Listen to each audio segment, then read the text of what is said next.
જય માતાજી મિત્રો, હું આપનો લોક સાહિત્યકાર નરેન્દ્રસિંહ વાઘેલા મારી યુટ્યુબ ચેનલ લોક સાહિત્ય ગુજરાતમાં આપ સૌનું હાર્દિક સ્વાગત કરું છું. પ્રખર પંડિત દેવાયત 750 શિષ્યો લઈ અને નીકળ્યા છે કિહારે, અને બરોબર મજેવડીનું પાદર આવ્યું. બરોબર મજેવડી ગામના પાદરે દેવાયત પંડિતના રથનો ધડો ભાંગ્યો.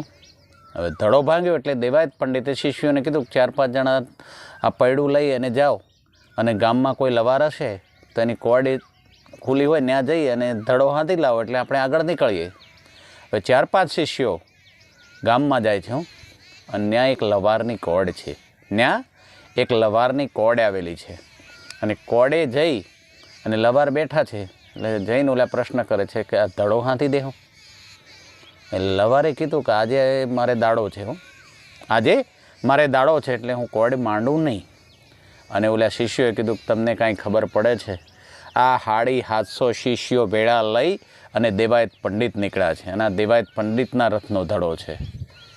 અને ત્યાં ઓલા લવારે એટલું કીધું કે તમારા દેવાયત પંડિત હોય તોય ભલે અને એમના બાપા હોય તોય ભલે, પણ આજે મારે દાડો છે એટલે હું કોડ માંડું નહીં.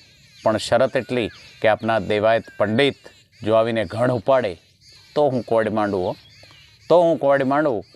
એટલે શિષ્યોએ જઈને ઘટના કીધી કે ગુરુજી આમ બન્યું છે, કોડ ખુલ્લી છે, પણ જે લવાર છે એમ કહે છે કે આજે મારે દાડો છે એટલે હું કોડ માંડું નહીં, પણ તમારા સંત દેવાયત પંડિત જો ઘણ ઉપાડતા હોય તો હું કોડ માંડું. હવે સંતની નમ્રતા જોજે હો. દેવાયત પંડિતે કીધું ક્યાં છે કોડ? હાલો હું હારે આવું, હું ઘણ ઉપાડીશ. અને દેવાયત પંડિત હારે ગયા છે. દેવાયત પંડિત હારે ગયા, અને ત્યાં કોડ હતી. ત્યાં એ લવારને જઈને કીધું કે શું નામ તમારું? તો કે દેવતણખી. લાવો ગણ મને દો, હું ગણ મારીશ. અને કોડ ઉપર ધૂણો ધખાવ્યો અને લાલ ચટક જેવો ધડો થયો.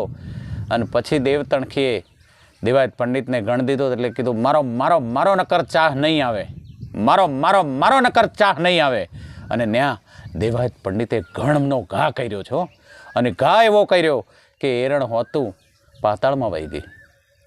અને તરત ઓલ્યા દેવતણખીએ પોતાનો ગોઠણ લાંબો કર્યો છે, કે એની ઉપર ધડો મૂકીને કીધું મારો મારો મારો નકર ચાહ નહીં આવે. અને જે ઘા માર્યો ને, ધડો તૈયાર થઈ ગયો.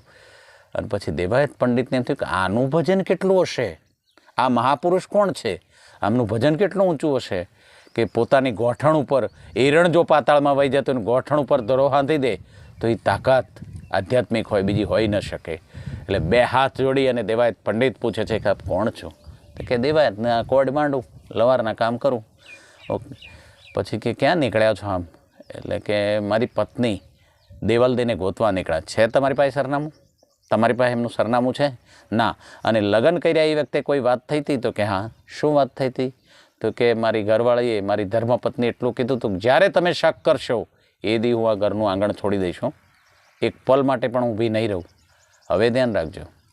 અને દેવતણકી હાકલ કરે છે કે દેવલદે, દેવલદે બહાર આવો.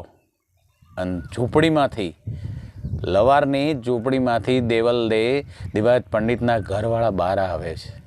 આ આધ્યાત્મ શક્તિ છે પ્રભુ, આ આધ્યાત્મની તાકાત છે. અને લાકડી પડે એમ દેવાયત પંડિત દેવતણખીના પગમાં પડી ગયા છો કે તમારી ભક્તિનો પાર નથી, તમારી ભક્તિ અપરંપાર છે. Thank you. જય માતાજી મિત્રો.